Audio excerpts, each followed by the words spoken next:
ദൈവത്തെ അനുഗ്രഹിക്കുമാറാകട്ടെ. അനുഗ്രഹിക്കപ്പെട്ടതായ ഈ വിശുദ്ധ ആരാധനയിൽ കടന്നു വന്ന സർവശക്തനായ ദൈവയാക്കി തീർത്ത വിലയേറിയ കരുണയ്ക്കായി ദൈവത്തിന് സ്തോത്രം ചെയ്യും. നമുക്കൊരു വാക്യം വായിക്കാം.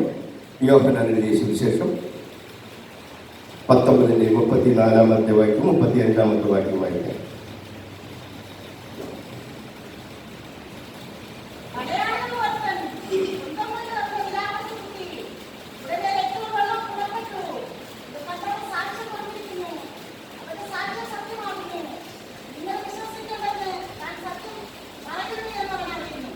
കണ്ണടയ്ക്കാൻ പ്രാർത്ഥിക്കും. പരിശുദ്ധനാമം അനുഗ്രഹിക്കപ്പെട്ടതും വിലയേറിയതുമായ ഈ നല്ല സമയത്ത് ഹല്ലേലൂയ, ഹല്ലേലൂയ.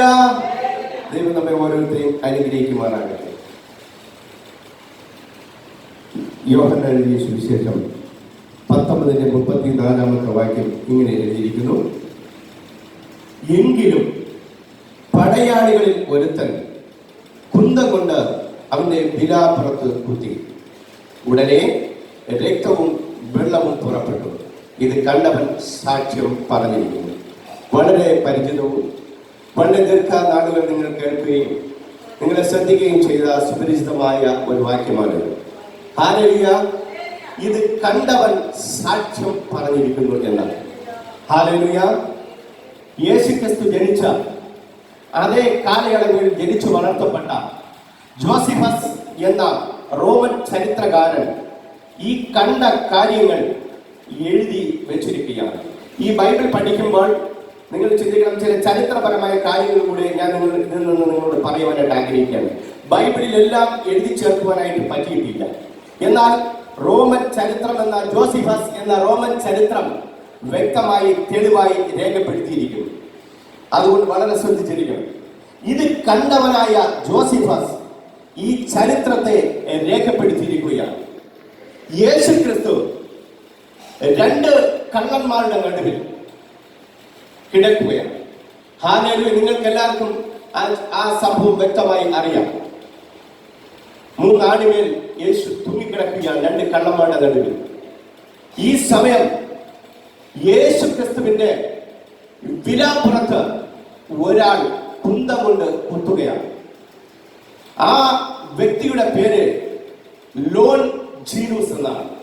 യേശുക്രിസ്തുവിന്റെ വിലാപ്പുറം കുത്തി തുറന്ന ആ മൃഗീയനും ഒറ്റ കണ്ണനുമായ മൃഗീയന്റെ പേരാണ് ലോൺ ജീനൂസ്. ഹല്ലേലൂയ.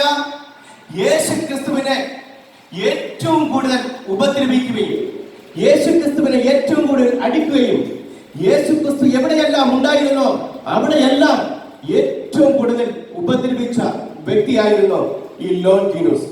അദ്ദേഹം ഒറ്റ കണ്ണനായിരുന്നു. ഒരു കണ്ണുകൊണ്ടാണ് അവൻ ലോകത്തെ കണ്ടുകൊണ്ടിരുന്നത്. എന്നാൽ മൃഗീയനായ ഈ ലോൺ ജീനൂസ് ഈ 2 കള്ളന്മാരുടെ നടുവിൽ കിടക്കുന്ന യേശുക്രിസ്തുവിന്റെ വിലാപ്പുറത്ത് അവൻ കുന്തം കൊണ്ട് കുത്തി.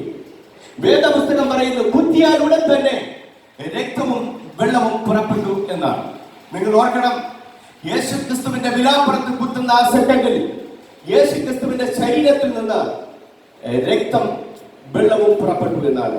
രക്തം പുറപ്പെട്ട ആ സമയത്ത് ഒരു വസ്തുവിന്റെ ഏറ്റവും ചെറിയ കണികയാണ് ആറ്റം എന്ന് പറയുന്നത്. ഒരു വസ്തുവിനെ എത്രത്തോളം പൊടിച്ചാൽ അത് ഏറ്റവും ലാസ്റ്റ് കിട്ടുന്ന ഒരു കണികയാണ് ആറ്റം എന്ന് പറയുന്നത്.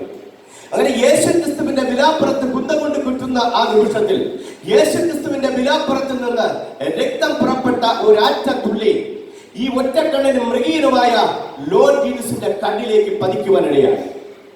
ഈ പതിക്കുന്ന നിമിഷം തന്നെ ഈ ഒറ്റക്കണ്ണനായ ലോൺ ജീനൂസിന്റെ കണ്ണ് തുറക്കുവാനിടയായി. ജന്മനാ കുരുടനായ ഈ ലോൺ ജീനൂസിന്റെ കണ്ണിൽ യേശുക്രിസ്തുവിന്റെ രക്തത്തുള്ളികൾ കടന്നു വന്നപ്പോൾ അവന്റെ കണ്ണിനെ തുറക്കാനിടയായി. രാപ്പകലില്ലാതെ അധ്വാനിക്കുകയും ദൈവസന്നിധിയിൽ വിശ്വസ്തയോടെ കാക്കുന്ന നിങ്ങൾക്കും വേദപുസ്തകം പറയുന്ന അവസാനത്തെ തുള്ളി രക്തം വരെയും കർത്താവ് നമുക്ക് വേണ്ടി അവൻ ഊറ്റി തന്നു. താഴ്വരയുടെ കുളത്തിൽ അവൻ ഏകനായി കിടക്കുമ്പോഴും അവൻ അവസാന തുള്ളി പോലും നമുക്ക് ഒഴുക്കി തന്നു. എന്നാൽ നമ്മുടെ ജീവിതത്തിലേക്ക് ഒന്ന് നോക്കിയാൽ നമുക്കൊരിക്കലും ആ ദൈവത്തെ യഥാവിധം ചിന്തിക്കുവാനോ യഥാവിധം കർത്താവിനോട് ചേർന്നിരിക്കാനോ നമുക്ക് കഴിയുന്നതേ ഇല്ല. കാലം അതിന്റെ അന്ത്യത്തിലേക്ക് നീങ്ങിക്കൊണ്ടിരിക്കുകയാണ്.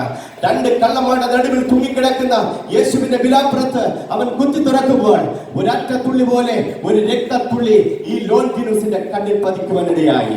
അവന്റെ കണ്ണിനെ ആ നിമിഷം തുറക്കുവാനിടയായി. അവൻ വിളിച്ചു പറഞ്ഞു, അതെയോ, ഈ കിടക്കുന്ന ഈ കള്ളന്മാരുടെ നടുവിൽ കിടക്കുന്ന യേശു ഉണ്ടല്ലോ, അത് സർവശക്തനാണ്, മഹാശക്തനായ ദൈവമാണ്. ഇവന്റെ രക്തത്തിന് എന്റെ ജന്മനാ കുരുടനായ എന്നെ കണ്ണിനെ തുറപ്പാനുള്ള ശക്തിയുണ്ട്. ഇവൻ മഹാപുരുഷനാണ്, ഇവൻ യേശു കർത്താവാണ്, ഇവൻ നിത്യനായ ദൈവമെന്ന് അവൻ ആവർത്തിച്ച് വിളിച്ചുകൊണ്ടേയിരുന്നു.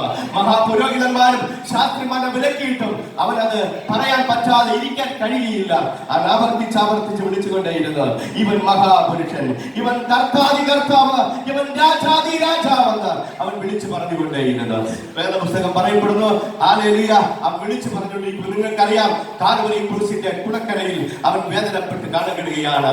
ഹല്ലേലൂയ, യേശു ക്രിസ്തുവിനെ പുരോഹിതന്മാരുടെ ഇടയിലും ശാസ്ത്രിമാരുടെ ഇടയിലും കയ്യഫാവിന്റെ മുമ്പിലും പിലാത്തോസിന്റെ മുമ്പിലും മാറി അവനെ ചോദ്യം ചെയ്തിട്ടും ഒരു കുറ്റവും അവനിൽ കണ്ടില്ല. ഹല്ലേലൂയ, നമ്മെ നോക്കിയാൽ പല കുറ്റങ്ങളും ഒരുപക്ഷെ നമ്മുടെ ഉള്ളടങ്ങളിൽ കാണുവാൻ ഇടയായിത്തീരും. എന്നാൽ നമ്മുടെ സർവശക്തനായ യേശു ക്രിസ്തുവിനെ നോക്കിയാൽ ഒരു പാപവുമില്ല, ഒരു തെറ്റും അവന് കണ്ടുപിടിക്കാൻ സാധ്യമല്ല. അങ്ങനെ ഒരു ദൈവത്തെയാണ് ഞാൻ നിങ്ങളുടെ ഇന്ന് പകൽ ആരാധിച്ചു കൊണ്ടിരിക്കുന്നത്. അവനെ നോക്കിയാൽ ഒരു തെറ്റും അവന് കാണാൻ കഴിയുകയില്ല. ഹല്ലേലൂയ, അങ്ങനെ യേശു കർത്താവ് മാറി അവനെ ചോദ്യം ചെയ്തിട്ടും അവന് ഒരു കുറ്റവും കണ്ടില്ല. ഇവിടെ സക്കായി ഇങ്ങനെ പറയുടെ, ബർബാസിനെ വിട്ടുതരിക, കള്ളനായ ബർബാസിനെ വിട്ടുതരിക, യേശു ക്രിസ്തുവിനെ ക്രൂശിക്കുക എന്ന് ജനം ആവർത്തിച്ച് വിളിച്ചു പറഞ്ഞുകൊണ്ട് ഹല്ലേലൂയ, കള്ളനായ ബർബാസിനെ വിട്ടുകൊടുത്ത് നീതിമാനായ യേശു ക്രിസ്തുവിനെ ക്രൂശിക്കുവാൻ ഏൽപ്പിച്ചു കൊടുത്തു. നിങ്ങൾക്കറിയാമോ, 126 കുതിരയുടെയും ചില ഒട്ടകത്തിന്റെയും തോൽവാലുകൾ കൂട്ടിയെടുത്ത് അതിനെ 7ആയി പിന്നിയെടുത്ത്, അതിനെ 2ആയി പിന്നിയെടുത്ത് ഈയ കട്ടകളും ഊക്കുതുണ്ടുകളും ചില മൃഗങ്ങളുടെ ഇരുമ്പ് പോലെ തോന്നിക്കുന്ന ചില ഒട്ടകങ്ങളുടെ എല്ലിൻ കഷണങ്ങളും തൂക്കിയെടുത്ത് ഇതിനെ 8 കോർത്തിണക്കി 2ആയി പിന്നിയെടുത്ത് യേശു ക്രിസ്തുവിന്റെ ശരീരത്തെ അടിച്ചു കയറുവാനിടയായി തീർന്നു. ഉടവ് ചാൽ പോലെ യേശു ക്രിസ്തുവിന്റെ ശരീരം ഉടവ് ചാൽ പോലെ രക്തം വാഴി തുടങ്ങി. 125 കിലോ ഭാരമുള്ളതും പച്ച പൈൻമരങ്ങളുടെ പണി കഴിച്ചിട്ടുള്ള മരക്കുറിച്ച് 250 ഉയരമുള്ള കിടിക്കാൽ തൂക്കമായി കിടക്കുന്ന ഗോൽഗോഥായിലേക്ക് യേശു കൊണ്ടുപോയി. നിങ്ങൾക്കറിയാമോ, യേശു ക്രിസ്തു ഈ മരക്കുറിച്ച് എടുക്കുമ്പോൾ അത് മരക്കുറിച്ചാണോ ഇത് യേശുവാണോ എന്നാളറിയാതെ അവൻ ഗോൽഗോഥായിലേക്ക് കൊണ്ടുപോവുകയാണ്. വീണ്ടും എണീറ്റും വീണ്ടും അവൻ ഗോൽഗോഥായിലേക്ക് കൊണ്ടുപോകുന്നു. 280 ഉയരമുള്ള കിടിക്കാൽ തൂക്കമായി കിടക്കുന്ന ഒരു ഗോൽഗോഥായാണ് നിങ്ങൾ കാണേണ്ടത്. യേശു ക്രിസ്തു ആർക്ക് വേണ്ടി? നമുക്ക് വേണ്ടി അവൻ കരഞ്ഞുകൊണ്ടേയിരുന്നു. നമുക്ക് വേണ്ടി അവന്റെ രക്തത്തുള്ളികൾ കരഞ്ഞുകൊണ്ടേ വീടുകൊണ്ടേയിരുന്നു. ജോസിഫസ് എന്ന റോമൻ ചരിത്രകാരന്മാർ രേഖപ്പെടുത്തിയിരിക്കുന്നു, ഈ ഗോൽഗോഥായിലേക്ക് യേശു ക്രിസ്തുവിന്റെ ശരീരം പോലെ രക്തം വാർന്നു കൊണ്ടുപോകുമ്പോൾ നീളം കെട്ടി കട്ട പിടിച്ചു കിടക്കുകയാണ്. അതിന് നടുവിലൂടെ പലരും ചവിട്ടി കടന്നു പോകുമ്പോൾ ജോസിഫസ് റോമൻ ചരിത്രകാരന്മാർ രേഖപ്പെടുത്തിയിരുന്നു, പല എഴുതിയിരിക്കുന്നു, അവന്റെ രക്തക്കറകളിൽ ചവിട്ടുമ്പോൾ രോഗികൾ സൗഖ്യമായവരുണ്ട്, അത്ഭുതങ്ങൾ അടയാളങ്ങൾ നടക്കുന്നവരുണ്ട്. അവൻ വിളിച്ചുകൊണ്ട് ജനം വിളിച്ചു പറഞ്ഞുകൊണ്ടേയിരുന്നു, ഇത് സാക്ഷാൽ ഇത് യേശു ക്രിസ്തു. അവന്റെ ഗുണം രക്തത്തുള്ളി കരകൾക്ക് മുന്നിൽ അത്ഭുതങ്ങളെ ചെയ്യാൻ കഴിയുമെന്ന് ലോക ജനത വിളിച്ചു പറഞ്ഞുകൊണ്ടേയിരുന്നു. യേശുവിന്റെ ക്രിസ്തുവിന്റെ രക്തത്തുള്ളികൾ ചവിട്ടുമ്പോൾ തന്നെ രോഗികൾ സൗഖ്യമായിക്കൊണ്ടിരിക്കുന്നു. ഹല്ലേലൂയ, ഇന്ന് പകലിൽ അവസാനത്തുള്ളി രക്തമൂലം നമുക്ക് വേണ്ടി ചൊരിഞ്ഞ യേശു ക്രിസ്തുവിനെ സ്വന്തം രക്ഷിതാവായി സ്വീകരിക്കുവാൻ നമുക്ക് കഴിഞ്ഞിട്ടുണ്ടോ? നമ്മുടെ പാപത്തിന്റെ കരകളെ മാറ്റുവാൻ നമുക്ക് കഴിഞ്ഞിട്ടുണ്ടോ? യേശു നിനക്ക് വേണ്ടി കാൽവരി ക്രൂശിൽ അവൻ നിനക്ക് വേണ്ടി പിടയുകയാണ്. 9 ഇഞ്ച് നീളമുള്ളതും മുകളിൽ മകുടമുള്ളതുമായ ആണിത്തുണ്ടുകൊണ്ട് യേശു ക്രിസ്തുവിനെ അടിച്ചു കയറ്റുമ്പോൾ അവൻ നിലവിളിച്ചുകൊണ്ടേയിരുന്നു. നിങ്ങൾക്കറിയാമോ, റോമൻ ചരിത്രകാരൻ രേഖപ്പെടുത്തിയിരുന്നു, അവൻ കരഞ്ഞുകൊണ്ടേയിരുന്നു. അവന്റെ നിലവിളിക്ക് അവസാനമില്ല, അവൻ കരഞ്ഞുകൊണ്ടേയിരുന്നു. ആ ജോസിഫസ് ചരിത്രം ഞാൻ പഠിക്കുമ്പോൾ എന്റെ കണ്ണുകൾ നിറഞ്ഞു തുളുമ്പി. എനിക്ക് എന്ത് ചെയ്യണമെന്ന് അറിയുവാൻ എനിക്ക് കഴിയുകയില്ല. ആ ജോസിഫസ് റോമൻ ചരിത്രകാരൻ പറയുന്നു, അവൻ കരഞ്ഞുകൊണ്ടേയിരുന്നു. അവന്റെ മാന ഓർത്ത് അവന്റെ ഹൃദയം തുടിക്കുന്നത് ഞാൻ കാണുകയാണെന്ന് ജോസിഫാസ് റോമൻ ചരിത്രം അവർ രേഖപ്പെടുത്തിയിരിക്കുന്നു. ഹല്ലേലൂയ. അവന്റെ വലത് കൈ 9 ഇഞ്ച് നീളമുള്ളതും മുകളിൽ മൗഢമായ വലത് കൈയിൽ അവൻ അടിച്ചു കയറ്റി. ആ നീളമുള്ള ആണി അടിച്ചു കയറ്റുമ്പോൾ അവൻ വിലാപ്രതി കൈവച്ച് അവൻ വിളിച്ചുകൊണ്ടിരുന്നു. ഹല്ലേലൂയ. നിങ്ങൾ ഓർക്കണമേ, ആത്മീയ വൈദ്യശാസ്ത്രം പറയുന്നു മനുഷ്യ ശരീരത്തിന്റെ പുരുഷന്മാർക്ക് മനുഷ്യ ശരീരത്തിന്റെ വലത് കൈക്കാണ് ബലം കൂടുതൽ. ഹല്ലേലൂയ. ഹല്ലേലൂയ. ഇടത് കൈക്ക് ബലം കുറവാണ്. സ്ത്രീകൾക്കും അങ്ങനെയാണ്. വലത് കൈക്ക് ബലം കൂടുതലും ഇടത് കൈക്ക് ബലം കുറവുമാണ്. അത് ദൈവനിശ്ചയമാണ്. അത് വിവരിക്കുവാൻ സമയമില്ല. എന്നാൽ യേശു ക്രിസ്തുവിനെ അവൻ വലത് കൈയിൽ അണിയടിച്ചിട്ട് അവൻ ഇടത് കൈ വലിച്ചു പിടിക്കുമ്പോൾ ഇടത് കൈക്ക് ശേഷി കുറവാണ്. ആ ഇടത് കൈ വലിച്ചു പിടിക്കുമ്പോൾ അവന്റെ മാറാത്ത എല്ലുകൾ കൊട്ടി മാറിക്കൊണ്ടിരുന്നു. ജോസിഫാസ് പറയുന്നു, എല്ലുകൾ പിടയുന്നത് പോലെ അവന്റെ വാരിയെല്ലുകൾ കീറി മാറുന്നത് പോലെ യേശുവിന്റെ ശരീരം കീറി മാറി. കുഞ്ഞേ, നിനക്ക് വേണ്ടിയാണ്. നിന്റെ ജീവിതം മാറി മറിയാനാണ്. നിന്റെ കഷ്ടത മാറാനാണ്. നിന്റെ ദുഃഖം മാറാനാണ്. ആ യേശുവിന്റെ വാരിയെല്ലുകൾ നിനക്ക് വേണ്ടി അവൻ അവൻ അവൻ മാറ്റി മറിക്കാൻ ഇടയായി തീർന്നത്. ഹല്ലേലൂയ. ജോസിഫാസ് റോമൻ ചരിത്രം പറയപ്പെടുന്നു, അവന്റെ വാരിയെല്ലുകൾ പൊട്ടി മാറുമ്പോൾ രക്തത്തുള്ളികൾ തിളച്ചു പോയി. ഹല്ലേലൂയ. നിനക്ക് വേണ്ടിയാണ്. നിന്റെ പാപത്തിന് പരിഹാരമായിട്ടാണ് യേശു ക്രിസ്തു കാൽവരിയിൽ നിനക്ക് വേണ്ടി യാഗമായി തീർന്നതെന്ന് ഓർക്കണം. ഹല്ലേലൂയ. ഹല്ലേലൂയ. 126 കുതിരയുടെ ആ ചാട്ടവാറിന്റെ അടി ഒരടി പോലും കൊള്ളുവാൻ നമുക്ക് ശേഷിയില്ല. എന്നാൽ എന്റെ യേശു 39 അടി ചാട്ടവാർ കൊണ്ട് അടിച്ച് വലിച്ചു പിടിക്കുമ്പോൾ അവന്റെ മാംസങ്ങൾ ഇളകി വരാനിടയായി. ഹല്ലേലൂയ. ജോസിഫാസ് റോമൻ ചരിത്രം പറയപ്പെടുന്നു, അവൻ വലിച്ചൊടിക്കുന്ന ആ ഈയക്കട്ടകൾക്കുള്ളിൽ രക്തക്കറകളും രക്തത്തിലൂടെയുള്ള മാംസങ്ങളും അതിനകത്തുണ്ടായിരുന്നു. ഹല്ലേലൂയ. ഈ മൃഗീയനായ ലോർഡ് ജീസസ് അവൻ അടിച്ചടിച്ചടിച്ച് അവസരമാക്കിക്കൊണ്ടിരുന്നു. നിങ്ങൾക്കറിയാമോ, മനുഷ്യ ശരീരത്തിൽ വളരെ വളരെ പ്രത്യേകതകളുണ്ട്. ഈ സമയത്തിന്റെ പരിമിതി കൊണ്ട് സംസാരിക്കാൻ പറ്റുന്നില്ല. എങ്കിലും നിങ്ങൾ ഓർക്കണം കുഞ്ഞേ, ഈ കാലിനൊരു പ്രത്യേകതയുണ്ട്. നമ്മുടെ കാലിന്റെ ഉള്ളറയ്ക്കകത്ത് ഉള്ളിൽ 1000-ലധികമുള്ള ഞരമ്പ് ശേഖരണങ്ങളുണ്ട്. അത് കല്ലിലോ മുള്ളിലോ നമ്മൾ കാൽ ചവിട്ടിയാൽ കാലിനെ വെട്ടുന്ന സ്പോട്ടിൽ ആ ഞരമ്പുകൾ ഉള്ളിലേക്ക് വലിക്കുവാനിടയായിത്തീരും. അതുകൊണ്ടാണ് കുഞ്ഞേ, നിന്റെ കാല് കല്ലിലോ മുള്ളിലോ ചവിട്ടിയാൽ നീ മരണപ്പെടാത്തതിന് കാരണം എന്റെ യേശു കർത്താവ് നിന്നെ ഉണ്ടാക്കിയപ്പോൾ നീ ഒരു കാരണവശാലും മരണപ്പെടരുതെന്ന് എന്റെ യേശുവിന് നിശ്ചയമുണ്ടായിരുന്നു. നിന്റെ കാലുമ്പോൾ നിന്റെ വിരലുകളും നിന്റെ നഖങ്ങളും നിന്റെ ശരീരത്തിന്റെ ഓരോ അവയവങ്ങളും ദൈവം സൂക്ഷ്മമായി അത് നിർമ്മിച്ചിരിക്കുന്നു. അത് പറയാനായിട്ടുള്ള സമയമല്ലിത്. പക്ഷേ യേശു ക്രിസ്തുവിന്റെ മുകളിൽ നിന്ന് അടിക്കുമ്പോൾ ഈ ഞരമ്പുകൾ ഉള്ളിലേക്ക് വലിക്കാൻ പറ്റുകയില്ല. യേശു ക്രിസ്തു അഗാധമായി വിളിച്ചുകൊണ്ടേയിരുന്നു. കുഞ്ഞെ, നിനക്ക് വേണ്ടിയാണ് യേശു ക്രിസ്തു ഇങ്ങനെ വിളിക്കുവാൻ തയ്യാറായി തീർന്നത്. വേദപുസ്തകത്തിൽ ഒരു കാര്യം കൂടെ പറയുവാനായിട്ട് താല്പര്യപ്പെടുകയാണ്. മർക്കോസിന്റെ സുവിശേഷം 15:21 വാക്യം. മർക്കോസിന്റെ സുവിശേഷം 15:21.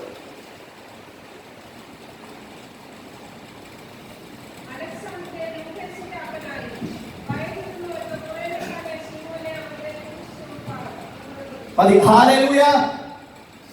കുറേനക്കാരനായ ശീമോനെ നിർബന്ധിച്ചു എന്നാണ് വിശുദ്ധ ബൈബിളിൽ എഴുതപ്പെട്ടിരിക്കുന്നത്. ശേബാരാജ്ഞിയുടെ കാലത്ത് കുറേന എന്ന രാജ്യത്ത് നിന്ന് ഇസ്രായേൽ രാജ്യത്തിലേക്ക് കുടിയേറി പാർത്ത കറുത്ത വർഗ്ഗക്കാരനായ ശീമോൻ. ഇന്നത്തെ ലിബിയാണ് രാജ്യം. ഹല്ലേലൂയ. കറുത്ത വർഗ്ഗക്കാരനായ ശീമോൻ. നമ്മൾ വിചാരിക്കും, എന്തുകൊണ്ടാണ് യേശു കർത്താവ് ഈ ക്രൂശ് ചുമക്കാൻ നിർബന്ധിച്ചു എന്നാണ് വേദപുസ്തകത്തിൽ എഴുതപ്പെട്ടിരിക്കുന്നത്. നിങ്ങൾ ഓർക്കണം, നമ്മൾ എന്തെങ്കിലും സാധനങ്ങൾ വാങ്ങിക്കൊണ്ട് പോകുമ്പോൾ നമുക്ക് പിടിച്ചു കൊണ്ടുപോകാൻ പറ്റാത്ത സാഹചര്യം നമുക്കുണ്ടാകും. ചില സാധനങ്ങൾ വാങ്ങിക്കൊണ്ട് പോകുമ്പോൾ നമ്മൾ അടുത്തുകൂടെ പോകുന്ന ഏതെങ്കിലും വ്യക്തി, അയ്യോ ഇനി തരി, ഞാനത് ചുമന്നു കൊള്ളാം എന്ന് ആരെങ്കിലും പറയാറുണ്ടോ? ആരും പറയാറില്ല. കാരണം നമ്മൾ വാങ്ങുന്ന സാധനം നമ്മൾ തന്നെ ചുമന്നു കൊണ്ടുപോകണം. പക്ഷേ യഹൂദന്മാരുടെ ഇടയിൽ ഒരു നിയമം ഉണ്ടായിരുന്നു. രാജാക്കന്മാർ നടക്കുമ്പോൾ രാജാക്കന്മാരുടെ കൂടെ പടയാളികൾ നടക്കാറുണ്ട്. ഈ പടയാളികൾ നടക്കുമ്പോൾ ഈ പടയാളിയുടെ കയ്യിൽ കുന്തം, അതുപോലെയുള്ളതായ പല വിലപിടിപ്പുള്ള സാധനങ്ങൾ, ചില കിറ്റുകൾ, പല സാധനങ്ങളും ഈ പടയാളികൾ കൊണ്ടുപോകാറുണ്ട്. ഈ കൊണ്ടുപോകുന്ന കൂട്ടത്തിൽ ഈ പടയാളികൾ കൊണ്ടുപോകാൻ പറ്റാതെ വരുമ്പോൾ ഈ പടയാളികൾ ഈ യഹൂദന്മാരെ ഇങ്ങനെ തട്ടി വിളിക്കാറുണ്ട്. ഇതിങ്ങനെ ചുമക്കാനായിട്ട് പറയാറുണ്ട്. തട്ടി വിളിച്ചാൽ അത് നിശ്ചയമായും ആ യഹൂദൻ അത് എടുത്തുകൊണ്ട് അവരെ കൂടെ പോകണം എന്നുള്ളൊരു നിയമം അന്നത്തെ കാലത്തുണ്ടായിരുന്നു. ഹല്ലേലൂയ. അങ്ങനെ കൊണ്ടുപോകണമെന്നുള്ള നിയമം ഇരിക്കെ യേശു ക്രിസ്തുവിനെ 280 അടി ഉയരമുള്ള കിഴക്കാൻ മുഖമായി കിടക്കുന്ന ഗോൽഗോഥായിലേക്ക് യേശു ഈ 125 കിലോ ഭാരമുള്ള പച്ച പൈൻമരം കൊണ്ട് പണിയെടുപ്പിച്ചിട്ടുള്ള ഈ മരക്കുരിശ് രക്തത്തിൽ വാർന്നു കിടക്കുന്ന യേശു ഈ മരക്കുരിശ് എടുത്തുകൊണ്ട് പോകുന്ന വഴിയരികിൽ കുറേനക്കാരനായ ശീമോൻ കടന്നു വരികയാണ്. ഈ കുറേനക്കാരനായ ശീമോൻ അവൻ വയലിൽ പണി ചെയ്ത് അവൻ ഈ റോഡ് ക്രോസിംഗ് ചെയ്യണം അവന്റെ വീട്ടിലേക്ക് കടന്നു പോകാൻ. ആയിരക്കണക്കിന് ജനങ്ങൾ ഈ ക്രൂശീകരണത്തിൽ പങ്കെടുത്തുകൊണ്ടിരിക്കുമ്പോൾ കുറേനക്കാരനായ ശീമോൻ അതുവഴി കടന്നു വരികയാണ്. ഇവൻ ഇത് കടന്ന് മാത്രമേ അപ്പുറത്തോടേക്ക് പോകാൻ പറ്റുകയുള്ളൂ.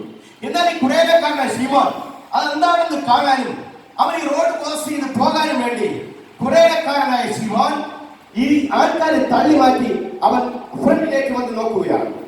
ആ നോക്കുന്ന സമയത്ത് പട്ടാളക്കാരൻ ഒരുത്തൻ ഈ കാൽവരി ക്രൂശ് ചുമന്നുകൊണ്ടിരിക്കുന്ന യേശു ക്രിസ്തുവിന്റെ ഈ കാൽവരി ക്രൂശ് ഈ യേശുവിന്റെ കയ്യിൽ നിന്ന് താഴെ വിടുകയാണ്. യേശുവിനെ എടുക്കാൻ പറ്റുകയില്ല. അത് താഴെ വിടുന്ന സമയത്ത് കുറേനക്കാരനായ ശീമോൻ ഇതെന്താണെന്ന് കാണാൻ പെട്ടെന്ന് തിക്കിത്തിരക്കി അവൻ നോക്കും. നോക്കുന്ന സമയത്ത് നിങ്ങൾ ഓർക്കണമേ, ദൈവത്തിന്റെ പ്ലാനും പദ്ധതിയും ഈ നോക്കുന്ന സമയത്ത് ഈ പട്ടാളക്കാരന്റെ കയ്യിലുള്ള കുന്തം അറിയാതെ ഈ കുറേനക്കാരന്റെ ശീമോന്റെ ശരീരത്തിൽ ടച്ച് ചെയ്യുവാനിടയായി. ഹല്ലേലൂയ. തെറ്റ് ചെയ്താൽ ഉടൻ ഈ പട്ടാളക്കാരനെ വിളിച്ചു പറഞ്ഞു, എടുക്കടാ ക്രൂശ് എന്ന് പറഞ്ഞു. ഹല്ലേലൂയ. ഈ 125 കിലോ ഭാരമുള്ള ഈ പച്ച പൈൻമരം കൊണ്ട് പണി കഴിപ്പിക്കുന്ന ക്രൂശ് യേശുവിനെ എടുക്കാൻ പറ്റുകയില്ല. എടുക്കടാ ക്രൂശ് എന്ന് പറഞ്ഞു. ഹല്ലേലൂയ. വയലിൽ വേല ചെയ്ത് വണ്ടി അധ്വാനിച്ച് അവൻ കഷ്ടത്തോടെ ഇറങ്ങി വരുന്ന കുറേനക്കാരനായ ശീമോൻ ആരെയും കുനിഞ്ഞ ഈ ക്രൂശ് എടുക്കുവാൻ കുനിയുമ്പോൾ യേശുവാണോ ക്രൂശാണോ എന്ന് അറിയാതെ അവൻ മിഴിച്ചു നിന്ന് അവൻ കുനിഞ്ഞ് ഈ വീട് കിടക്കുന്ന യേശു ക്രിസ്തുവിന്റെ ക്രൂശ് അവൻ പൊക്കിയെടുക്കുകയാണ്. പൊക്കിയെടുക്കുമ്പോൾ യേശു ക്രിസ്തുവിന്റെ നല്ല നേത്രം കൊണ്ട് യേശു ക്രിസ്തു കുറേനക്കാരനായ ശീമോനെ വന്ന് നോക്കി. ഹാലേ കുഞ്ഞേ, നിന്റെ ജീവിതത്തിന്റെ അകത്തളങ്ങളിൽ നീ യേശുവിനെ കണ്ടുമുട്ടിയതിനു ശേഷം നീ യേശുവിനെ യഥാർത്ഥമെന്ന് നോക്കിയിട്ടുണ്ടോ? യേശു നിന്നെ നോക്കിയിട്ടുണ്ടോ? നീ യേശുവിനെ കാണണമെന്ന് നീ വിചാരിച്ചിട്ടുണ്ടോ? യേശുവിനോട് നീ സംസാരിച്ചിട്ടുണ്ടോ? യേശു നിന്റെ അരികിലേക്ക് ഇറങ്ങി വന്നിട്ടുണ്ടോ? നിനക്കത് കാണാൻ ഇന്ന് വരെ ഒരു കണ്ണ് കണ്ടിട്ടില്ലെങ്കിൽ ഇന്നത്തെ ഈ രാത്രിയിൽ, ഇന്നത്തെ ഈ പ്രഭാതത്തെ നീ വിളിച്ചു വരാ. എന്റെ യേശുവിനെ കാണാൻ എനിക്ക് ആഗ്രഹമുണ്ട്. അങ്ങനെ തൊടാൻ എനിക്ക് ആഗ്രഹമുണ്ട്. ഈ കാൽവരിക്കും ദേശമെല്ലാം കർത്തർക്ക് സ്വന്തമാകുന്ന വിശുദ്ധ നാട്ടിൽ പദവിയിൽ എനിക്ക് ആനന്ദമോടെ പോകാൻ ഒരിടം യേശുവിന്റെ ഇരിപ്പിടമാണെന്ന് നീ ഓർത്തുകൊണ്ട് നീ യേശുവിനോടൊന്ന് പറ. ആരെ കുനിഞ്ഞുകൊണ്ട് കുറേനക്കാരനായ ശീമോൻ ഈ രക്തത്തിൽ കുടിച്ചു കിടക്കുന്ന യേശുവിന്റെ മരക്രോസ് അവൻ തോളിലേക്ക് എടുത്തു കയറ്റി. ചരിത്ര പണ്ഡിതന്മാർ അഭിപ്രായപ്പെടുന്നു അവൻ മുഴുവനായ ക്രൂശ് എടുത്ത് തോളിൽ വെച്ചു എന്ന്. ചില പറയുന്ന ഒരു പകുതി മാത്രമാണ് അവൻ തോളിലേറ്റിയതെന്ന്. എങ്ങനെയായാലും ആ ചരിത്രം പറയുന്നു അവൻ ആ ക്രൂശ് എടുത്ത് അവൻ തോളിലേക്ക് കയറ്റി. യേശു ക്രിസ്തുവിന്റെ ശരീരത്തിൽ നിന്ന് രക്തക്കറകൾ ഒഴുകി കുറേനക്കാരനായ ശീമോന്റെ ശരീരത്തിലേക്ക് ഒഴുകിക്കൊണ്ടേയിരുന്നു. ആ ചരിത്ര പണ്ഡിതങ്ങൾ ആ രേഖപ്പെടുത്തിയിരിക്കുന്നു. കുറേനക്കാരനായ ശീമോൻ ആ മരക്രൂശ് പിടിച്ച യേശുവിന്റെ തോളിലേക്ക് വച്ചായിരുന്നു. ഇന്ന് പകൽക്കാലം പരിശുദ്ധാത്മ നിറവിൽ വിളിച്ചു പറഞ്ഞു, കുറേനക്കാരൻ ആ ക്രൂശിനെ പോലും പിടിക്കുവാൻ കഴിയാതിരിക്കുമ്പോ ആ മരക്രൂശം യേശുവിനെ അവൻ തോളിലേക്ക് അവൻ ഏറ്റുകൊണ്ടു. ഹല്ലേലൂയ. യേശു അവന്റെ മുഖത്ത് നോക്കിക്കൊണ്ടേയിരുന്നു. കുഞ്ഞേ, ഇന്ന് പകൽ യേശു നിന്നെ നോക്കിക്കൊണ്ടിരിക്കുകയാണ്. ഹല്ലേലൂയ, അവനതെടുക്കാൻ പറ്റുകയില്ല. എന്നിട്ടും അവനതെടുക്കുകയാണ്. കുഞ്ഞെ, നിനക്ക് വേണ്ടിയാണ്, നിന്റെ മക്കൾക്ക് വേണ്ടിയാണ്. നിന്റെ ദാരിദ്ര്യന്മാരാണ്, നിന്റെ പ്രയാസന്മാരാണ്, നിന്റെ ദുഃഖന്മാരാണ്. പിന്നെ തേളിൽ ഈ ആകാശ മേഘങ്ങളിൽ നിന്നെ ചേർപ്പാറാണ് യേശു നിനക്ക് വേണ്ടി ഇത് എടുത്തത് എന്ന് നീ ഓർക്കണം. ഹല്ലേലൂയ. തുടർന്നുള്ള കാര്യങ്ങൾ പറയാനായിട്ട് എനിക്ക് സമയമില്ല. എന്റെ വാക്കുകളെ ഞാൻ നിർത്തുവാൻ താല്പര്യപ്പെടുകയാണ്. കുഞ്ഞേ, ആകാശത്തിന്റെ തിരുവീതിയിൽ അവൻ വിളിച്ചുകൊണ്ടേയിരുന്നു. എന്റെ ഈ മരക്കുരിശെടുത്ത് അവൻ ഹല്ലേലൂയ എല്ലാവരും കാണത്തക്ക രീതിയിൽ ഹല്ലേലൂയ ആ ചരിഞ്ഞ കുന്നിന്റെ മുകളിൽ 1.5 അടി പൊക്കത്തിൽ യേശു ക്രിസ്തുവിനെ അവൻ എടുത്തിടുകയാണ്. ഹല്ലേലൂയ. വ്യാസമുള്ള ആ കല്ലിലുണ്ടാക്കിയ ആ ഭാഗത്തേക്ക് യേശുവിന്റെ ശരീരത്തെ എടുത്തിടുമ്പോൾ ചരിത്രം പറയപ്പെടുന്നു, അവന്റെ ശരീരം വലിഞ്ഞു മുറുകി ആ ക്രൂശ് അങ്ങോട്ടും ഇങ്ങോട്ടും മാഞ്ഞ് ആണികൾ നീങ്ങിപ്പോയെന്നാണ്. കുഞ്ഞേ, യേശു ക്രിസ്തു ഏകനായി കിടക്കുകയാണ്. ആരും അവനെ സഹായിപ്പാനില്ല. വേദപുസ്തകം പറയപ്പെടുന്നു, അവൻ കരഞ്ഞുകൊണ്ടിരിക്കുമ്പോൾ തന്നെ അവൻ 7 പ്രാവശ്യം അവൻ സംസാരിപ്പാനിടയായി തീർന്നു. ഹല്ലേലൂയ. അത് നമുക്ക് വേണ്ടിയാണ്. എന്റെ വാക്കുകൾക്ക് വിരാമം ഇടുവാൻ പോവുകയാണ്. ബറബ്ബാസിനെ വിട്ടു തരിക, ഇവനെ ക്രൂശിക്കുക എന്ന് വിളിച്ചു പറയുമ്പോൾ നിങ്ങൾ ഓർക്കണം, കള്ളനെ തന്നെ ഇന്നും ആരാധിക്കുന്ന ഈ ലോകത്തിൽ നസ്രയത്തുകാരൻ പാപമില്ലാത്തവനെ ചുമക്കാൻ നിങ്ങൾക്ക് കഴിയുമോ? നമ്മൾ വിചാരിക്കും, ഈ ബൈബിളിലുള്ള പുസ്തകം നമ്മൾ എടുക്കുമ്പോൾ നമ്മൾ മക്കൾ വിചാരിക്കുന്നു, ഇത് അപ്പൻ്റെ അടുത്തല്ലേ, മക്കൾ എന്തിനാ എടുക്കണമെന്ന്. ഇത് നീ ഇന്ന് ഈ കുടുംബം ചുമന്നാൽ നീ വയസ്സാകുമ്പോൾ ഇത് നിന്നെ ചുമക്കാൻ ഇടയായിത്തീരും. ആകാശനീതിയെ പ്രകമ്പനം കൊള്ളിച്ചുകൊണ്ട് ആകാശത്തിൽ നിന്ന് ഇറങ്ങി വരുന്ന യേശുവിനോട് കൂടെ നീ പോകാതെ ഒരുക്കമുണ്ട്. കുഞ്ഞെ, ഇത് നീ വായിക്കുന്ന കാലത്തോളം നിന്നെ ഒരു താളം ലക്ഷിക്കയില്ല. യേശു ക്രിസ്തു കാൽവരിയുടെ കുളത്തിൽ അവൻ കിടക്കുകയാണ്. അവൻ കിടന്നുകൊണ്ട് അവൻ കരഞ്ഞുകൊണ്ട് ഇങ്ങനെ പറഞ്ഞു, ഹല്ലേലൂയ, നിവർത്തിയായി. ആദാമും ഹവ്വയും ചെയ്ത പാപത്തിന് പരിഹാരമായി കാൽവരിയുടെ ക്രൂശിൽ അവൻ വിളിച്ചു പറഞ്ഞു, ഹേ മരണമേ, നിന്റെ ജയം എവിടെ? ഹേ മരണമേ, നിന്റെ വിഷമുള്ളവിടെ?